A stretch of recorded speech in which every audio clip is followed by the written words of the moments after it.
दोस्तों, पूरे विश्व में लगभग 1000 किताबें हर साल छपती हैं।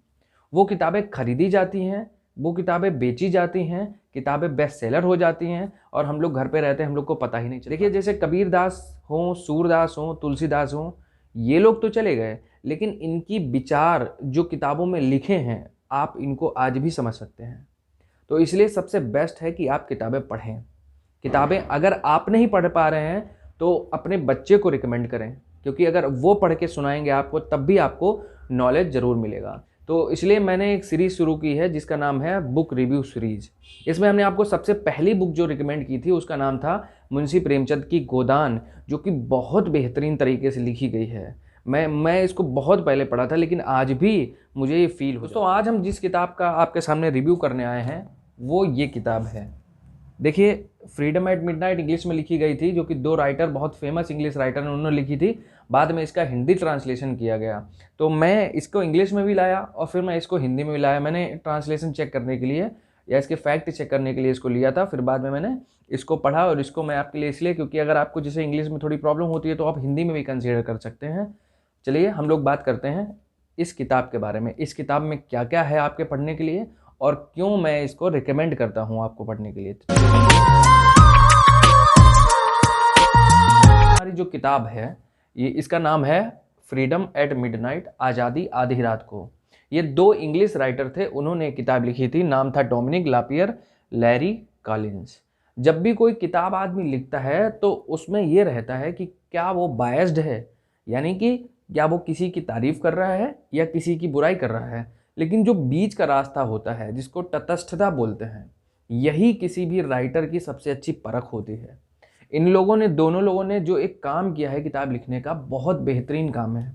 पहले मैं आपको बता दूं कि इस किताब में आप क्या क्या देखेंगे, क्या क्या पढ़ेंगे।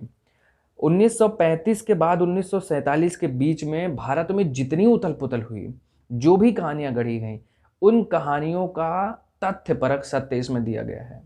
लगभग हम आपको बताएं 10,000 न्यूज़पेपर की कटिंग्स, इंटरव्यू, पुरानी किताबें और उन सब चीज़ों का अध्ययन करने के बाद, कुछ नए नए लेटर्स, कुछ पुराने लेटर्स जो कि बड़े बड़े नेताओं के द्वारा लिखे गए थे, उन सब का अध्ययन करने के बाद ये किताब लिखी गई। तो इस किताब में आपको क्या क्या मिलेगा? इस किताब में आपको सच्चाई मिलेगी, बिल्कुल ट्रुथ, क्योंकि मैंने इस किताब के खुद फैक्ट चेक किए हैं। सबसे पहले तो इसमें मिलेगा कि जवाहरलाल नेहरू जब प्रधानमंत्री बने तो उसके पीछे गांधी जी की मानसिकता कैसी थी, गांधी जी क्या चाहते थे कि उन्होंने सरदार वल्लभ भाई पटेल को प्रधानमंत्री नहीं बनाया। उसके बाद आपको इसमें मिलेगा कि उस समय जब जिन्ना पाकिस्तान की मांग कर रहे थे तो भारत में क्या चल रहा था, कितने लोग, लाखों लोग मारे गए, उस सब के बारे में बात मिलेगी। और इसमें रियल में बताया गया है कि जिन्ना क्या सोचते थे, क्यों उन्होंने अलग पाकिस्तान की मांग की। उसके बाद आप इसमें देखेंगे कि गांधी जी की हत्या कैसे हुई। उसके बाद आप देखेंगे कि गांधी जी की हत्या के पीछे का षड्यंत्र क्या था, कैसे एक एक स्टेप टू स्टेप वो षड्यंत्र रचा गया, कैसे बंदूकें दी गई और कैसे वो पिस्तौल जिससे गांधी जी की हत्या हुई वो पिस्तौल मिली। उसके बाद आप इस बुक में पढ़ेंगे कि जो गदर मूवी बनी थी, वो गदर मूवी बनी थी सरदार बूटा सिंह के ऊपर। तो वो जो बूटा सिंह थे उनकी रियल स्टोरी क्या है, इसमें बहुत अच्छे तरीके से दिया गया।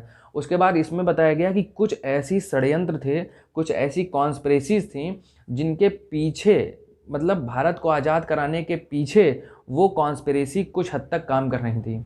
उसके बाद इसमें बताया गया कि माउंट बेटन जब भारत में आए तो वो किस तरीके से भेजे गए। माउंट बेटन को भेजा नहीं गया था, माउंट बेटन को भेजने के लिए भी एक गुप्त मीटिंग की गई थी के मेनन साहब की, जो कि उन्होंने अपने इंटरव्यू में बताया था जवाहरलाल नेहरू को।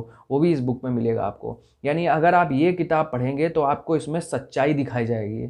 जब जिन्ना ने सीधी कार्रवाई का दिन नियुक्त किया तो उसमें लगभग हजारों मुसलमान मारे गए, हजारों हिंदू मारे गए, गिन गिन के मारे गए, चुन चुन के मारे गए। इसकी भी सच्चाई एक एक point to point, word to word पढ़ेगी। तो जब मैंने इस किताब को पढ़ना शुरू किया तो मैं आपको बताऊं, फिर मैं जब तक इस किताब को ख़त्म नहीं कर लिया तब तक मुझे ऐसा लग रहा था कि कुछ कम है, कुछ कम है। आप जब इस किताब को पढ़ना शुरू करेंगे तो स्टार्टिंग से लेकर एंडिंग तक, आप जब तक इसको पूरा ख़त्म नहीं कर लेंगे तब तक आपका मन बेचैन रहेगा, क्योंकि इसमें इतने अच्छे तरीके से फैक्ट दिए गए हैं कि आपको पढ़ने में मज़ा आ जाएगा। चलिए आगे बात करते हैं। इस किताब को पढ़ने के लिए हमने 3-4 मेजर पॉइंट तय किए हैं कि आप लोग पढ़ें कि ना पढ़ें। तो सबसे पहले हमने राइटिंग, हिस्ट्री, प्रूफ और वर्डिक्ट, तीनों चारों चीज़ें आपके सामने लिख दी हैं। मैं आपको बताऊं, राइटिंग में मैं 10 आउट ऑफ 10 दूंगा इनको। इतनी ज़बरदस्त राइटिंग की है कि आप इस बार पढ़ना शुरू करेंगे तो लास्ट तक पढ़ डालेंगे।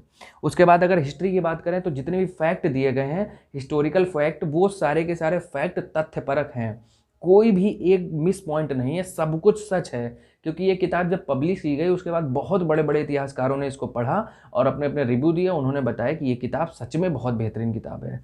उसके बाद हम आपको बताएं, ये जो प्रूफ लिखा है, ये प्रूफ भी हमने चेक किए, गूगल से चेक किया और बहुत जो पुरानी हिस्ट्री की बुक हैं उससे भी चेक किया।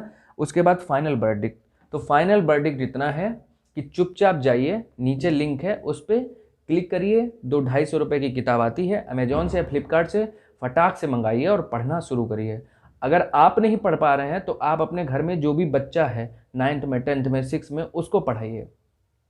इसमें इतना ज़बरदस्त नॉलेज दिया गया है कि आपको पढ़कर या आपको किसी को देने पर, गिफ्ट में देने पर भी बहुत अच्छे रिव्यूज में सिर्फ इतना बोलना है कि हम अपने चैनल पर बहुत मेहनत कर रहे हैं।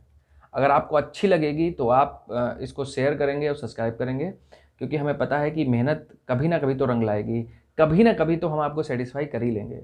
चलिए मिलते हैं नेक्स्ट वीडियो में, तब तक के लिए धन्यवाद।